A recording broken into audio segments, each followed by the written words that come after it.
எத்தனை பெண் படைத்தான், எல்லோர்க்கும் கண் படைத்தான். அத்தனை கண்களிலும் ஆசை என்னும் விஷம் கொடுத்தான். எத்தனை பெண் படைத்தான், எல்லோர்க்கும் கண் படைத்தான். அத்தனை கண்களிலும் ஆசை என்னும் விஷம் கொடுத்தான். அதை ஊரெங்கும் தூவிவிட்டான், உள்ளத்திலே பூசிவிட்டான்.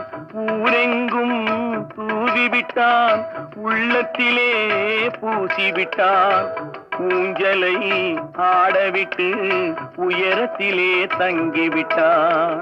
கடவுள் மனிதனாக பிறக்க வேண்டும்,